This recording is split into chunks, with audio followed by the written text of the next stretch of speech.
abriendo nuestras Biblias en Romanos capítulo 2.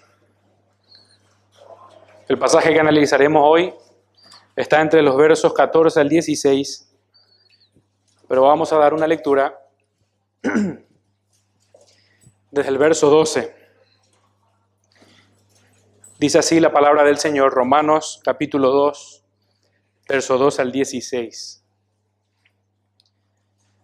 Porque todos los que sin ley han pecado, sin ley también perecerán.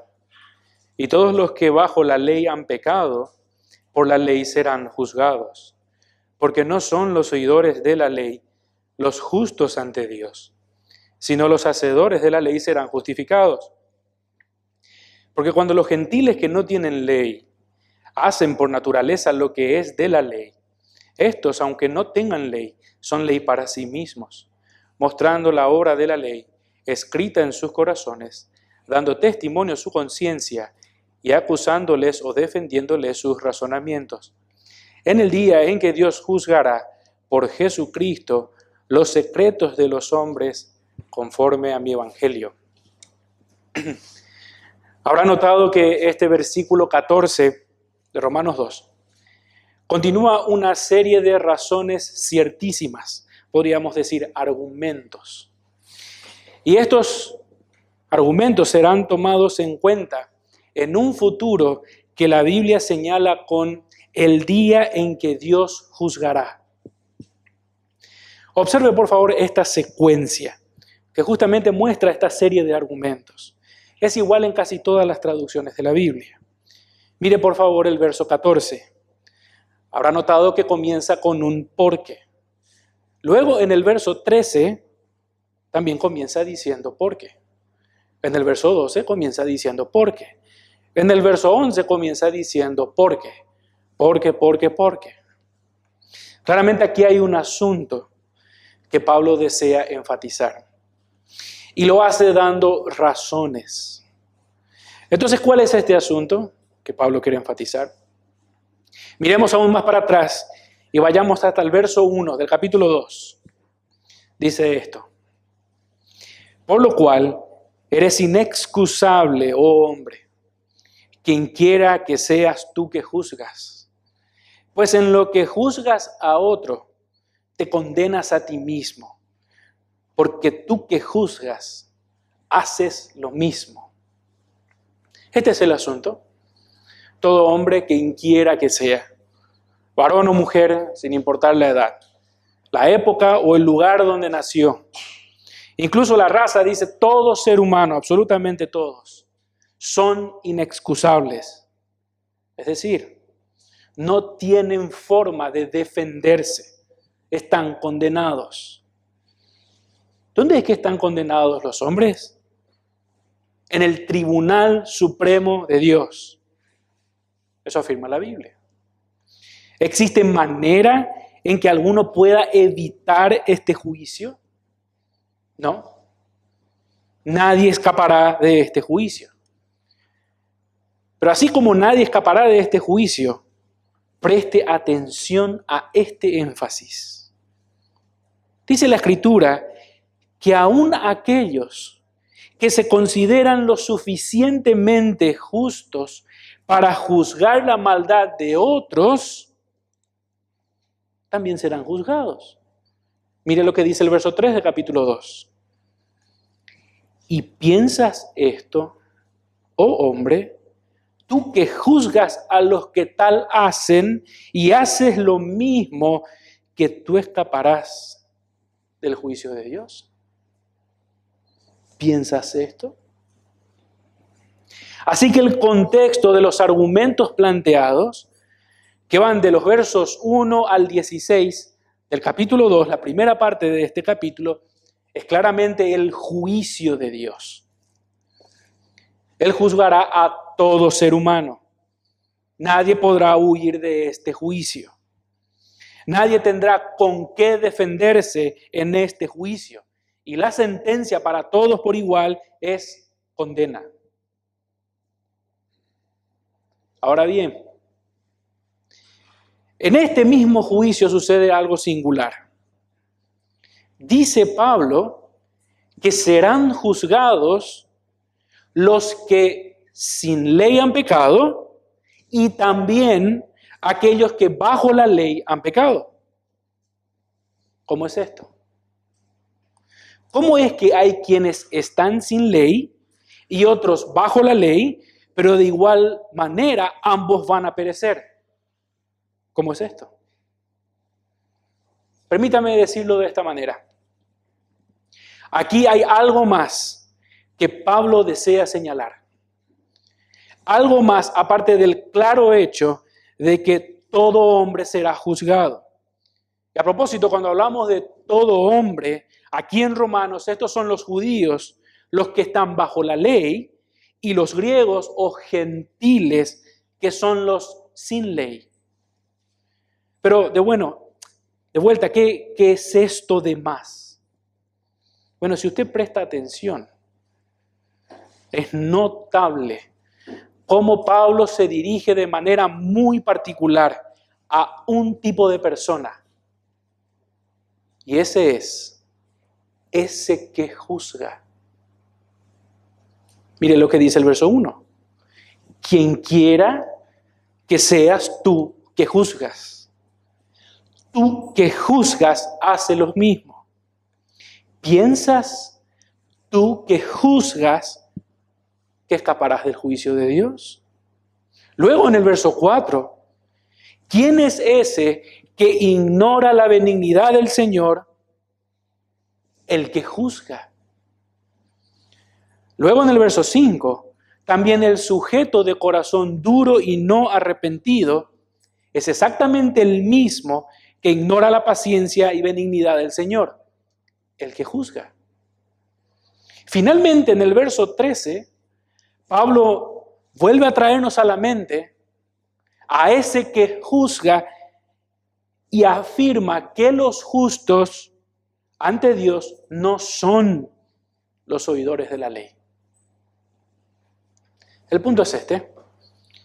De alguna forma, hay quienes tienen cierto conocimiento acerca de Dios, entienden que Dios juzgará a todo aquel que practica el pecado, lo dice Romanos claramente en capítulo 2:9, pero igual, a pesar de que entienden todo esto, siguen duros de corazón y no se arrepienten. Pero eso no es todo. Además, ellos confían en que tienen una moral más elevada que otros, al punto de que se creen capaces de juzgar a los demás y por eso piensan que no están expuestos al juicio de Dios. Entonces, a todo aquel que se estime de esta manera, Pablo les responde contundentemente: te condenas a ti mismo. Te condenas. Es cierto que todo ser humano que hace lo malo recibirá la ira de Dios. Pero hay que evitar esa tendencia a pensar que aquellos que recibirán la ira de Dios solamente son los incrédulos más paganos. Ellos recibirán la ira de Dios. No. O como podríamos decir en términos de Romanos, aquellos que sin ley, ellos recibirán la ira de Dios solamente. Nosotros diríamos hoy, a aquellos que nunca les importa la Biblia, ni siquiera saben nada de ella, a ellos Dios les va a juzgar. Bueno, este era el error de muchos judíos. Ellos creían que por ser judíos, observadores de la ley y practicantes de algunos ritos, ya eran justos. Así que de nuevo, todo aquel que piensa de esta manera, todos los que confían en su propia justicia, en practicar una religión con Biblia, también deben saber que no hay acepción de personas delante de Dios. No hay. De nuevo, es muy enfático. Con o sin ley, todos serán juzgados. Todos. Pero a esta verdad solo tienen que prestar atención aquellas personas que, por ejemplo, nunca han venido a una iglesia. ¿Solo ellos deben de preocuparse de que hay un juicio de Dios? ¿Solamente ellos? Ciertamente no. Y de hecho, esta misma carta que estamos leyendo nosotros, leyeron aquellos que estaban en Roma, que escucharon el Evangelio, que se identificaron con el cristianismo. Ellos no se veían como ese pagano que tocaba fondo de tanto pecar. Ellos mismos leyeron esta carta. Y a ellos Pablo les dice, todos serán juzgados. Aún más, piensen en esta pregunta, por favor. ¿Para quién es más el argumento de que no son los oidores de la ley los justos? ¿Para quién es este argumento?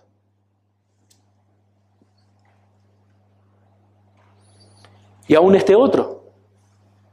Los gentiles que no tienen ley, ellos hacen por naturaleza lo que es de la ley. ¿Para quién es este argumento? ¿A quiénes primordialmente Pablo les argumentaría sobre el hecho de que los gentiles tienen la obra de la ley escrita en sus corazones y serán juzgados por esto? Obviamente todo esto es una verdad que habla y aplica a los gentiles, esto es, a los inconversos. Pero también es una enseñanza para todos aquellos que confían en su propia justicia y no se arrepienten de pecar.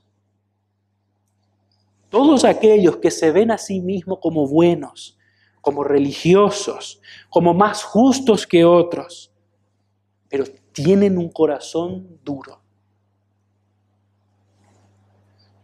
Este aspecto de la conciencia y de la obra de la ley escrita en el corazón es una condena tanto a no creyentes inmorales como a aquellos que son religiosos y morales. ¿Por qué? ¿Por qué esto? Bueno, este es el argumento visto como un todo.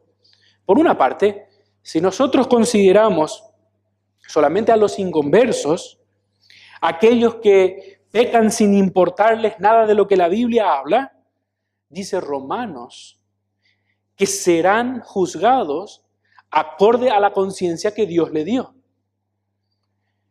Pero si nosotros consideramos, por otro lado, a los santurrones, a aquellos que se inflan el pecho por conocer a Dios, porque leen la Biblia, que se ven más justos que los demás, que se sienten capaces de juzgar a otros, pero que nunca se arrepintieron de hacer lo malo, nunca se arrepintieron de ser injustos, fornicadores, perversos, avaros, malos, envidiosos, contenciosos, engañadores, murmuradores, calumniadores, arrogantes, soberbios, altivos, desobedientes, necios, infieles, etc. Todos aquellos que nunca se arrepintieron de estas cosas. También enseña Romanos que no se jacten en su moral o por hacer cosas buenas. Serán igualmente juzgados. Igualmente. ¿Acaso piensas que eres mejor por practicar tu religión, por tener una moralidad bíblica o una conducta ejemplar? ¿Piensas que eres mejor? Mirá, dice Pablo, allá afuera hay también personas que aunque no tienen ley, aunque no vienen a la iglesia, igual son buenos padres, trabajan para comer, no roban, aprecian la honestidad, les desagrada la mentira, son fieles en sus matrimonios, hacen caridad, etcétera, etcétera. ¿Y sabes qué? También serán juzgados por Dios. También. no somos mejores. Así que como aquellos que no tienen en cuenta a Dios serán juzgados, tú que buscas el favor de Dios, pero tienes un corazón duro y no arrepentido, también serás juzgado. También. Así que dicho todo esto como contexto de introducción, vamos a centrarnos en nuestro pasaje de estudio. Romanos capítulo 2, 14 al 16. Y lo primero que vamos a observar es lo que muchos también han observado.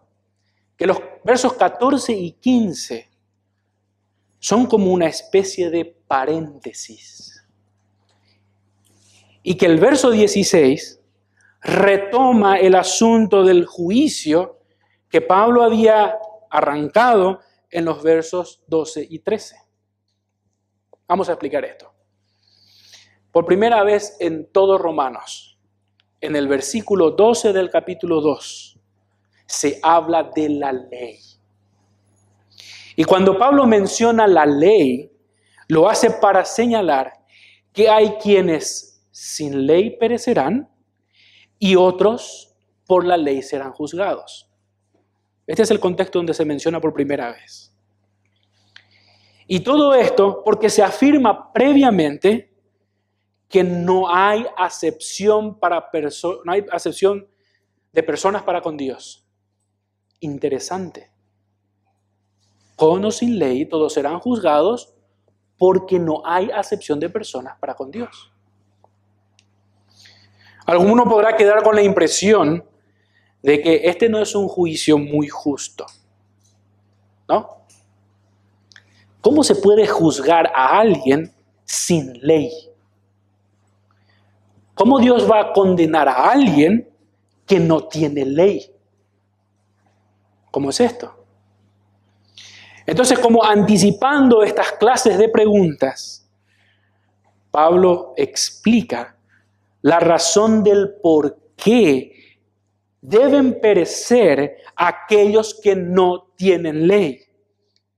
Y es aquí donde aparecen los versos 14 y 15. Como si fuera un paréntesis que responde todas estas clases de preguntas.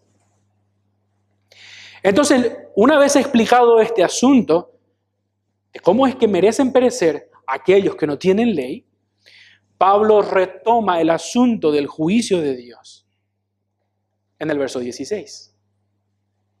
Por cierto, como mencionamos antes, todo el contexto viene siendo el juicio de Dios. Todo aquí tiene que ver con el justo juicio de Dios. Por tanto, lo que los versos 14 y 15 hacen es explicar por qué es justo condenar a aquellos que sin ley han pecado. ¿Por qué es esto justo? Y la verdad entonces que se afirma es esta. Aunque ignores todo lo que la Biblia enseña, no eres ajeno a la ley de Dios. No eres. Piensa en esta pregunta.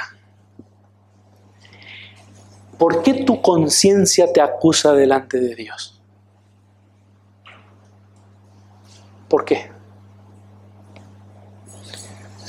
Bueno, Romanos 2, 14 al 15 demuestra en última instancia por qué ninguna persona es ajena a la ley de Dios.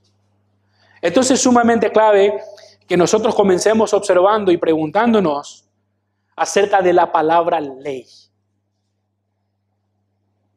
Es el término que más se repite. De los versos 2 al 16, 11 veces se repite. Y solamente en los versos 14 y 15, 5 veces se repite ley, ley, ley, ley. Bueno, por un lado es de esperar que ocurran estas repeticiones, porque Pablo está explicando cómo es que los gentiles que no tienen ley serán juzgados por Dios. Entonces va a hablar de la ley. Pero por otra parte, también es sorprendente que se mencione la ley, porque es de esta manera que a nosotros se nos revela algo que es notable. ¿Y qué es esto?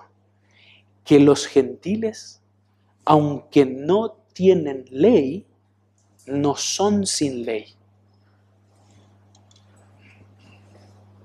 Así que antes de explicar cómo es esto de no tener ley, pero tampoco ser sin ella, conviene ahora analizar la palabra que introducimos, ley. Bueno, hay dos formas de uso de esta palabra en estos pasajes. La primera forma es para hacer referencia a la voluntad única revelada del Dios único. Repito, la primera forma, la voluntad única revelada del Dios único. Cuando hablamos de la voluntad revelada, eso no es otra cosa que la palabra de Dios. Esa palabra que Él nos dio a conocer y de donde todos nosotros tenemos instrucciones precisas de Dios. La Biblia, lo que usted tiene en su mano. Y la Biblia enseña que Dios, para revelarse de esta manera especial, escogió un pueblo, los judíos, a los cuales Él dio su ley. Mire lo que dice Romanos capítulo 3, verso 1. ¿Qué ventaja tiene, pues, el judío? ¿O de qué aprovecha la circuncisión? Mucho. Verso 2. En todas maneras. Primero, ciertamente que les ha sido confiada la palabra de Dios. Ahí tienen a los judíos. Salmo 147, 19. Yo les leo. Dios ha manifestado sus palabras a Jacob, sus estatutos y juicios a Israel. No ha hecho así con ninguna otra de las naciones. Y en cuanto a sus juicios, las demás naciones no las conocieron. Entonces, cuando Pablo habla de los gentiles que no tienen ley, él no está hablando de personas alocadas que no tienen ningún tipo de norma. No. Él está hablando acerca de aquellas personas que no toman en cuenta la Biblia o que no recurren a la Biblia para conocer a Dios y determinar cuáles serán sus principios morales y de vida. Estos son los sin ley. Este significado de la ley, como la palabra de Dios, es el que encontramos en casi todas las menciones de la ley en los versos 12 al 16, excepto en una parte. Y esa parte es cuando Pablo dice que los gentiles, al tener cierta conducta, son ley para sí mismos. Obviamente que si uno es ley para uno mismo, entonces aquí la palabra ley no puede significar la palabra de Dios. Porque ningún ser humano es la palabra de Dios o la revelación especial de Dios o la ley. Nadie lo es. Y para que esto sea enfático, es notable cómo traduce la Biblia de las Américas este mismo versículo. Y en vez de traducir son ley para sí mismos, traduce son una ley para sí mismos, para hacer esta diferencia. Entonces, si la primera forma es una referencia a la palabra de Dios, la segunda forma que se utiliza ley es para denotar una norma, una regla que prescribe lo que una persona debe hacer. Pero esta ley, dice las Escrituras, que no es externa como la Biblia, es una ley interna. Por eso las Escrituras dicen son ley, porque se está refiriendo a la persona misma. Y además, no es una regla arbitraria, es decir, no es algo que una persona puede elegir por su cuenta. ¿Y cómo es esto de que hay una ley interna que no es a libre elección, pero que todos la tienen? ¿Cómo es esto? Bueno, y Pablo justamente dice que hay una condición para afirmar que una persona es una norma para sí misma. Y esa condición está sujeta a una palabra que él introduce después del porque en el verso 14. Y eso es cuando. Cuando por naturaleza uno hace lo que es de la ley, entonces, y solo entonces, uno es ley para sí mismo. El marco de esta ley, que es interna, que no es arbitraria, es cuando uno hace por naturaleza lo que es la ley. Es decir, lo que dice la Biblia. Ahí tiene esa condición. Bueno, puede que todo esto ya sea un poco enredado. En realidad no es. Con todas estas definiciones que vimos ahora, nosotros podemos resumir lo siguiente. Toda persona, aunque ignore la verdad de Dios, no obstante, tiene un conocimiento innato de la ley de Dios. Eso es lo que Pablo nos está enseñando. De hecho, por ese conocimiento innato que todas las personas tienen de la ley de Dios, es la razón por la cual, verso 12, todos los que sin ley han pecado, sin ley también perecerán.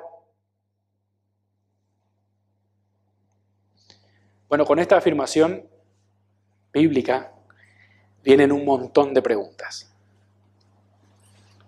¿Cómo se puede tener un conocimiento innato de Dios? ¿Cómo es esto? ¿De dónde sale ese conocimiento? Si la ley de Dios está escrita en el corazón, ¿para qué necesitamos una Biblia? Luego, si todos tienen la ley de Dios escrita en sus corazones, ¿significa que todos somos salvos? ¿Para qué fue escrita la ley en los corazones? Bueno, esta y otras preguntas similares pueden surgir con esta afirmación que nosotros encontramos en la Biblia. Esperemos que con el desarrollo que vamos a ir haciendo, estas preguntas se respondan solas. Pero mientras avanzamos en los puntos y empezamos a explicar los versos 14, 15 y 16, por favor no pierda de su mente esto. Siempre mantenga en su mente que el contexto de estos versos es el juicio de Dios. Todos serán juzgados y eso significa que en este juicio también serán juzgados aquellos que confían en su religiosidad. No pierda de vista esto. Entonces lo que Pablo va a hacer ahora es probar la verdad de que toda persona, aún el más incrédulo, tiene un conocimiento innato de Dios. Todos. Y es así que lo primero que se afirma es esto. Aún los incrédulos, en ocasiones, hacen lo que la Biblia enseña. Mire el verso 14 del capítulo 2. Porque cuando los gentiles que no tienen ley hacen por naturaleza lo que es de la ley, estos, aunque no tengan ley, son ley para sí mismos. Antes de explicar este punto, permítame este paréntesis. Usted habrá notado que comencé diciendo aún los incrédulos. Bueno, quiero hacer explícito esta intención. Tal como la Biblia enseña, en las iglesias, en esta misma iglesia, hay muchos que solamente son religiosos, que escuchan la palabra de Dios, que son oidores de la ley, pero no la obedecen. Así que es mi deseo llevar a la reflexión a todos aquellos que, sin arrepentirse de practicar el pecado, confían de alguna forma ciega que van a zafar el juicio de Dios por practicar una religión cristiana. No van a zafar. Aquellos que confían en su propia justicia deben prestar atención a lo que enseña Romanos. ¿Te jactas porque a veces lees la Biblia? ¿O haces lo que la Biblia dice? Te jactas. ¿Sabes? Los incrédulos en ocasiones también hacen lo que la Biblia enseña. No te jactes.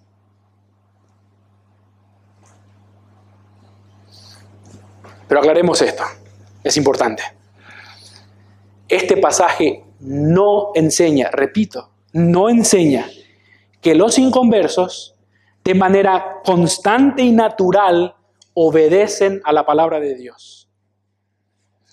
Eso sería de hecho una contradicción a lo que Pablo mismo enseña en esta carta. Porque recordemos, dice Pablo, la condición de todo hombre es que no glorifican a Dios, Romanos capítulo 1, no le dan gracias, no aprueban tener en cuenta a Dios. Romanos 3:9, todos están acusados de estar bajo pecado, todos. Sin embargo, a pesar de que nadie llega al estándar de Dios, a pesar de que nadie llega a ese estándar, porque no hay quien haga lo bueno, y ese es el sentido, las personas en general tienen una conducta moral normal e instintiva. Todas las personas.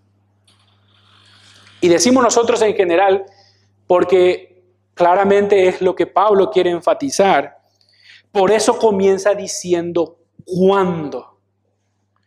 Y eso claramente significa que no siempre las personas van a actuar conforme la Biblia demanda. No siempre. La mayoría de los casos no. Ahora, ¿cómo es esto? ¿Cómo es que los inconversos espontáneamente harán a veces ciertas cosas que la ley de Dios requiere? ¿Cómo es esto? Y pregúntese, según su propia experiencia, ¿cómo es que hay personas inconversas que valoran la justicia, que valoran la honestidad, que valoran la compasión, que valoran la bondad hacia los demás, pero no son creyentes? ¿Cómo es esto? Bueno, hay una frase clave. Y la Biblia afirma que cuando hacen eso es por naturaleza. Por naturaleza. Por naturaleza quiere decir por condición natural o creación. Por diseño. Por ejemplo, 1 Corintios capítulo 11, 14. Pablo utiliza la naturaleza como argumento del por qué es vergonzoso que el varón se deje crecer el cabello como la mujer. Y en general todos entienden esto. Dice 1 Corintios 11:14, la naturaleza misma ¿no os enseña que al varón le es deshonroso dejarse crecer el cabello? Eso quiere decir que la conducta moral humana no es producto de la casualidad, ni tampoco, como hoy está tan de moda, es una construcción social. No es. Y pienso que es oportuno, considerando este momento cultural y social que nosotros estamos viviendo, señalar que hay todo un movimiento ideológico satánico que intensamente buscan afirmar lo contrario. Que el hecho de que seamos seres morales es una mera casualidad. La idea de la conciencia es atacada principalmente por ramas como la psicología. Varios son los que han descrito a la conciencia de esta manera, y cito: la interiorización de las normas de los padres y de la sociedad que frecuentemente actúan en una forma represiva con un exceso de énfasis perjudicial en la culpabilidad. Esa es la conciencia. Para ellos la conciencia no es más que un acondicionamiento social o psicológico. E impulsado por esta forma de pensar, muchos llegan entonces al extremo de decir: podemos definir qué es ser un hombre y qué es ser una mujer, si todo es una construcción social. Podemos definir entonces nosotros qué es el matrimonio, etcétera, etcétera. Bueno, la Biblia enseña que somos criaturas morales por diseño, no por fortuna, por creación, y que no somos nosotros los que definimos qué es bueno y qué es malo. Y eso nos lleva al siguiente punto. Si aún los incrédulos a veces hacen por naturaleza lo que la Biblia demanda, por creación el hombre conoce lo que es bueno y lo que es malo. Mire lo que dice la Biblia, Romanos 14, la segunda parte. Estos, aunque no tengan ley, son ley para sí mismos. Verso 15. Mostrando la obra de la ley escrita en sus corazones. Todo el peso de la argumentación recae sobre esta frase. Son ley para sí mismos. Es decir, cuando Pablo elabora el verso 14, él quiere apuntar a esa verdad. Son ley para sí mismos. Y al mismo tiempo, este verso, el 14, es un complemento para lo que Pablo comenzó diciendo en el verso 12. Por favor, observe este cuadro. Mire el verso 12. Dice esto: porque todos los que sin ley han pecado, sin ley también perecerán. ¿Cómo es esto? Verso 14. Porque cuando los gentiles que no tienen ley hacen por naturaleza lo que es de la ley, estos son ley para sí mismos. ¿Lo vio? ¿Vio cómo centra, digamos, la argumentación sobre esta declaración? Significa que una persona, aunque nunca haya leído una Biblia, o que aún conociéndola decida omitirla de su vida, de todas formas no es completamente ignorante de aquello que, acorde a la Biblia, es bueno o malo. Nadie lo es. No importa de dónde usted venga o a qué cultura pertenezca, cuál fue su familia, no importa. Usted no necesita una declaración teológica exhaustiva para saber que robar está mal, trabajar para conseguir algo está bien, mentir está mal y decir la verdad está muy bien. ¿Cuánta Biblia se necesita para eso? Nada. Todos saben eso. Pero la pregunta es, ¿cómo es posible? Bueno, Pablo señala que la obra de la ley está escrita, impresa en los corazones humanos. Observe que dice, la obra de la ley. Eso es lo que está escrita. No solamente la ley, la obra de la ley. Es decir, la Biblia no dice que la ley de Dios, palabra por palabra, así como tenemos en la Biblia, todos nosotros lo sabemos de memoria. Es una obviedad. Por experiencia sabemos que es así. Muy probablemente ninguno de nosotros sepamos toda la Biblia de memoria. Lo que está afirmando Pablo es que la obra de la ley, o sea, el producto moral de lo que la palabra de Dios enseña, eso está escrita, marcada a fuego en el corazón de las personas. Usted puede entender esto con un sencillo ejemplo. Hágase la idea de que usted a cualquier persona no creyente le hace estas dos preguntas. Hágase esta idea.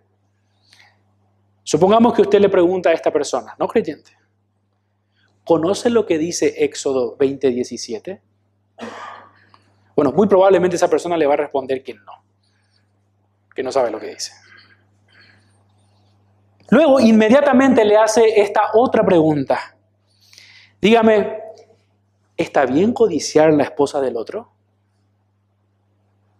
Muy probablemente esa persona le va a responder que no está bien. Entonces, con este ejemplo en mente, ¿qué es lo que normalmente sucede? Incluso para cualquier otro caso, preguntémonos, ¿cómo es que muchos dicen que no saben lo que dice Éxodo 20:17 y sin embargo responden conforme a lo que enseña Éxodo 20:17? Por cierto, esto es lo que dice Éxodo 20:17. No codiciarás la casa de tu prójimo, no codiciarás la mujer de tu prójimo, ni su siervo, ni su criada, ni su buey, ni su asno, ni cosa alguna de tu prójimo. ¿Cómo es que sabe? Bueno, aquí tiene dos opciones de respuesta.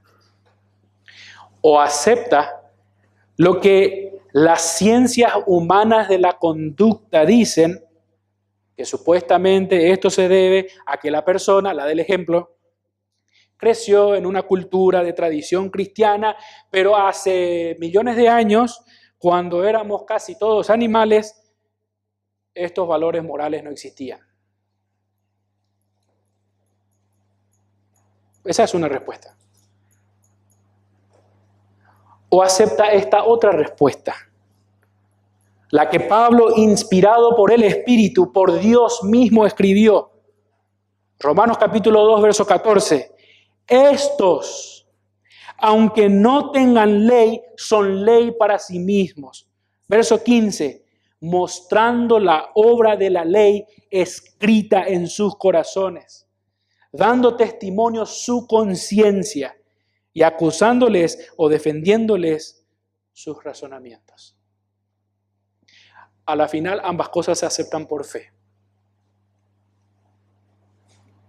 Y esto nos lleva a nuestro siguiente punto. Por creación todos conocen lo que es bueno y lo malo. Todos. Tercero, toda persona tiene una conciencia que ejecuta su juicio en el corazón humano. Y esto es notable. Usted habrá notado que hay tres palabras que son casi sinónimos: corazón, conciencia y razón.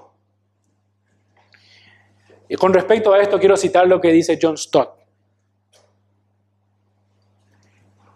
Parecería que Pablo tiene en mente un debate en el que se ven envueltas tres partes: el corazón, en el que se escribieron las exigencias de la ley; la conciencia, que conforme a lo escrito en el corazón, nos aguijonea y nos reprende, y los pensamientos que generalmente nos acusan y a veces nos excusan. Bueno, pensar en un debate dentro del interior de una persona, a mi criterio, es la mejor manera de entender lo que es la conciencia. Mire lo que dice J.I. Packer, es muy ilustrativo. Como totalmente diferente a las demás capacidades de la mente humana, la conciencia es algo única. Nosotros la sentimos como si fuera otra persona que está separada de nosotros, que con bastante frecuencia está hablando cuando nosotros quisiéramos que esté callada, que dice cosas que nosotros preferimos no escuchar. Nosotros podemos decidir si le hacemos caso o no a nuestra conciencia, pero nosotros no podemos decidir qué es lo que ella va a hablar o no. Nuestra experiencia a nosotros nos dice que eso es como que la conciencia decide por su cuenta. Y frecuentemente nosotros estamos desesperados por cállate ya. Debido a esta insistencia de la conciencia en juzgarnos según la norma más alta que nosotros conocemos, muchos han considerado a la conciencia como la voz de Dios en el alma humana. En cierto punto, recuerden, Pablo dice, cuando por naturaleza hacen lo que es de la ley, podemos decir que es. ¿Qué es la conciencia? Es ese poder innato dentro de la mente humana para hacer juicios morales. Es decir, es esa capacidad que a nosotros nos permite distinguir entre lo moralmente bueno y moralmente malo. Ahora hay que añadir algo más. La conciencia no enseña a nadie qué está bien o qué está mal. Como dice Romanos, la conciencia da testimonio de lo que ya existe en el corazón. En otras palabras, es un testigo dentro del hombre. Y hay un asunto muy notable con respecto a la conciencia. En ocasiones, la conciencia de una persona que no es salva puede ser una buena guía. Mire este ejemplo que es notable. Ustedes recordarán cuando, y Juan nos cuenta esto, cómo reaccionaron los escribas y fariseos cuando ellos, queriéndole tentar a Jesús, le trajeron a esta mujer que fue sorprendida en el acto mismo del adulterio. Ellos estaban planteando a Jesús hacer estrictamente lo que la ley de Moisés decía. Miren lo que dice Juan capítulo 8, verso 5, yo les leo. Y en la ley nos mandó Moisés apedrear a tales mujeres. ¿Tú pues qué dices? Mas esto decían tentándole para poder acusarle. Pero Jesús, inclinado hacia el suelo, escribía en tierra con el dedo. Y como insistieran en preguntarle, estaban insistiendo, se enderezó y les dijo, Jesús, el que de vosotros esté sin pecado, sea el primero en arrojar la piedra contra ella. Y mire lo que dice el 9. Pero ellos, al oír esto, acusados por su conciencia, salían uno a uno, comenzando desde los más viejos hasta los postreros, y quedó solo Jesús y la mujer que estaba en medio. Notable. Notable. Sin embargo, la conciencia está sujeta a la caída de la raza humana y no es una guía infalible. No es.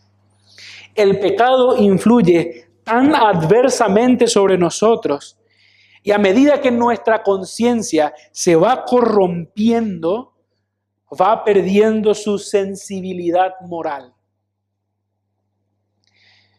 Y así como enseña las Escrituras, es posible que la conciencia esté mal informada, condicionada a ver como bien lo que está mal, o la conciencia esté cauterizada, insensible, en palabras de Pablo, y embotada, inútil, por la repetición del pecado.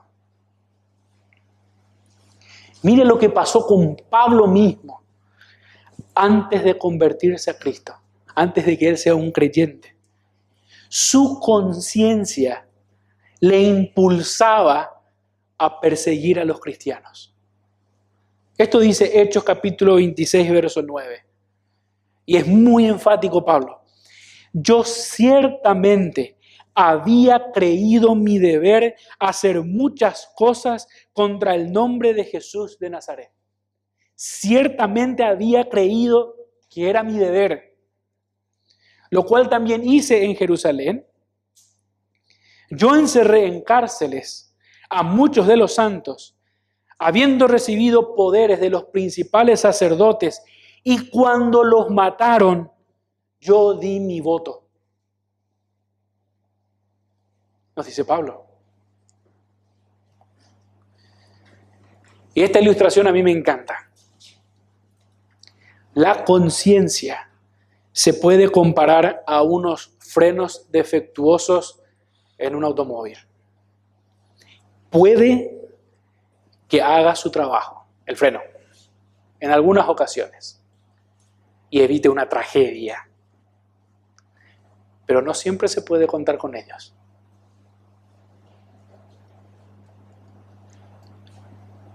Último punto. La conciencia. Es cierto, todos tenemos una conciencia. Tiene el propósito de refrenar el pecado en el presente y culpabilizar al hombre en relación con Dios. Mire cómo concluye el verso 16 del capítulo 2. En el día en que Dios juzgará por Jesucristo los secretos de los hombres conforme a mi evangelio. Y añado otro verso, el que está en el capítulo 1, verso 32. Quienes habiendo entendido el juicio de Dios, que los que practican tales cosas son dignos de muerte, no solamente las hacen, sino que también se complacen con los que practican. ¿Qué nos enseña esto? Hay algo que los teólogos frecuentemente llaman que es la gracia común. Y la gracia común es aquella gracia de Dios mediante Él da a todos innumerables bendiciones que no es la salvación. Todos los seres humanos tenemos de parte de Dios bendiciones como poder comer, justos e injustos. Todos reciben lluvia, los campos florecen, producen alimento. Todos, justos e injustos, tenemos de Dios su sol, Él hace salir su sol. Y todos tenemos unas múltiples bendiciones, toda la humanidad en general. Y también mediante la gracia común, Dios refrena a las personas para que no sean todo lo malas que pudieran ser. Y con respecto a esto, es muy interesante que hay muchos que, sin considerarse malos ellos mismos, se preguntan, ¿por qué hay maldad en este mundo? Bueno, en realidad, Una mejor pregunta al respecto puede ser, y considerando lo muy malos que somos, ¿cómo es que solamente tenemos el mal que tenemos? Porque tenemos el potencial de hacer más desastre de lo que hay. El mayor debería ser mucho mayor. Bueno, el caso es que la mayoría de los seres humanos no caen en las profundidades al cual el pecado le puede llevar si no se le permite. Y el asunto es que Dios está interviniendo, poniendo limitaciones en la conducta de las personas. Y una de las restricciones más eficaces es la fuerza de la conciencia. No hace falta ser un creyente para tener sentimiento de culpa. Es aplastante ese sentimiento. Y muchas personas sufren todos los días sintiendo culpa. Claro, dependiendo del estado de la conciencia, qué tan corrupta esté o no. Así como por la revelación externa, que es lo que nosotros vemos, la revelación que está fuera de nosotros, la creación, los árboles, el cielo, el sol, los animales. Bueno, así como esa revelación nos debería a todos nosotros hacernos dar cuenta que existe un Dios, bueno, también la conciencia interna, la revelación interna, algunos llaman, le debería guiar a las personas a la conclusión de que existe un Dios poderoso y que es eterno. Debería.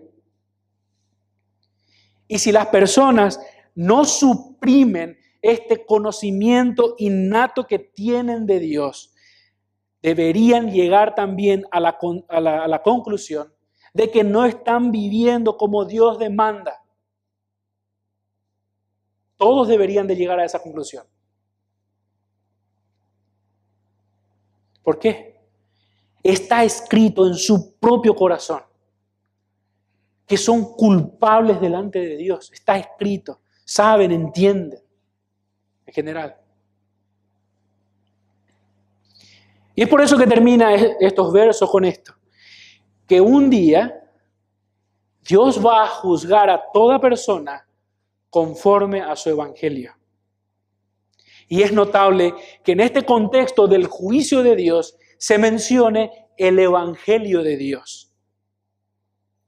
¿Por qué? Porque fundamentalmente el evangelio es un mensaje que llama al arrepentimiento a pecadores. Estas fueron las primeras palabras de Juan el Bautista y Jesucristo si usted mira los evangelios. No fue un mensaje, sabes que sos malo, te estás portando mal, estás haciendo cosas que no debes. No, el mensaje fue este, arrepiéntanse. ¿Por qué tan directo? ¿Por qué tan frontal? Porque todos innatamente tienen un sentido de Dios. Todos saben lo que está bien o está mal, de manera general, todos. ¿Qué es lo que le resta a hacer el hombre? Arrepentirse. Y eso es lo que no podemos hacer. Y esa era la condición de muchos religiosos que pensaban que zafarían el juicio de Dios por practicar su religiosidad, pero teniendo un corazón duro y no arrepentido. ¿Por qué hay un llamado al arrepentimiento? ¿Por qué el evangelio es un mensaje de llamado al arrepentimiento para pecadores? Porque hay un juicio de Dios que es inminente, que no se puede zafar. Mire, permítame esta ilustración. Creo que es oportuna por el contexto en el que vivimos. Yo veo a muchas personas con tapabocas y no digo que está mal, está bien. Pero la razón por la cual usted está con tapabocas y siempre con el jaque de que en cualquier momento le puede pasar algo malo es porque tiene miedo de que algo le pase. Y la verdad es que puede que tenga este virus, como puede que no tenga. Y puede que cuando tenga le pase algo, como puede que no le pase. Y así como usted está tomando todos los recaudos, porque vive con el temor de que algo le puede pasar, mire, hay algo que es inminente. Y la Biblia enseña, hay un juicio del cual nadie va a escapar. Pero a las personas parece que eso no les trae mucho problema. No están viviendo como si fuera que realmente hay un Dios todopoderoso que mira lo que hacemos y que un día nos va a juzgar. No estamos viviendo de esa manera. Estamos aterrados por otras cosas, pero no por el mayor terror que cualquier ser humano debería de tener. Y es que hay un juicio inminente. Y dice las Escrituras que Dios va a juzgar a toda persona por Jesucristo. Hay un juez, y ese juez es el Señor, justo. Y el estándar de justicia es la justicia del Hijo. Y ninguno de nosotros llegamos a ese estándar. Ninguno. Por eso es que desesperadamente necesitamos a Cristo, arrepentirnos. Necesitamos su justicia, no nuestra justicia.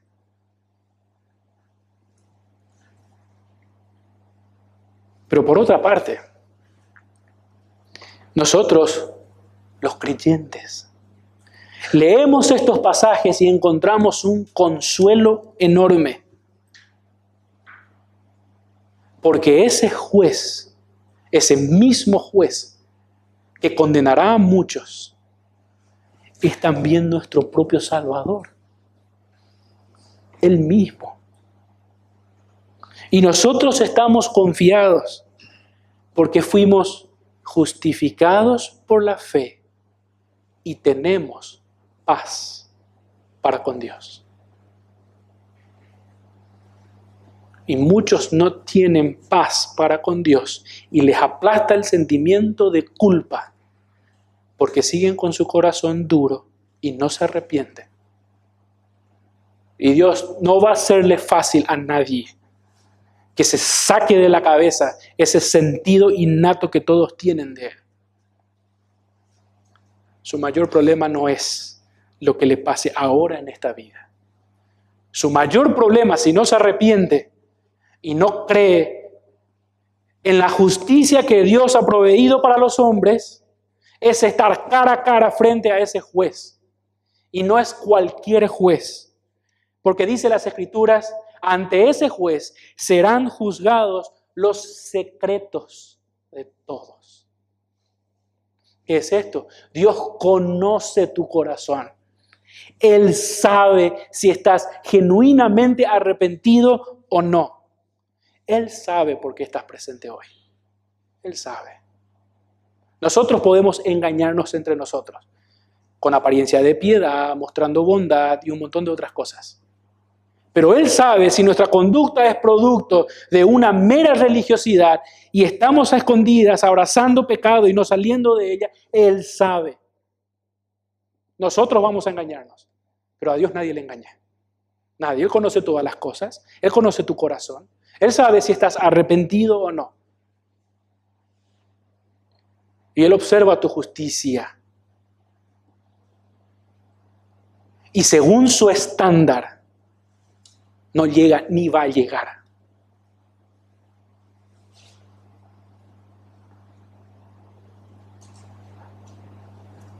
Ese conocimiento innato que tenemos de Dios debería llevarnos, sabiendo que somos culpables, que no andamos según lo que Dios demanda, a arrepentirnos, a doblar rodillas y a hacer cuentas con Dios. Pero muchos por su corazón duro prefieren acallar esa conciencia. Vamos a orar. Amado Padre Celestial, gracias Señor por tu palabra. Gracias Señor porque ella nos exhorta, nos enseña quiénes somos, Señor. Señor, danos un corazón temeroso de la verdad inevitable, de que un día tú juzgarás los secretos de todos los hombres, de todos, Señor. Y si nadie ha acudido por fe en arrepentimiento, por muy justo que se crea, sabemos por tu palabra que tú condenarás. Señor, permite a aquellas personas que abrazan su pecado, que no responden en arrepentimiento, Señor, quebranta su corazón. Y a nosotros los que hemos creído en ti, Señor, que tú nos exhortes porque también tenemos luchas tenaces contra el pecado, Señor. Ayúdanos a ser esos hijos que tú esperas de nosotros, Señor. Gracias por tu palabra, en el nombre de Cristo Jesús. Amén.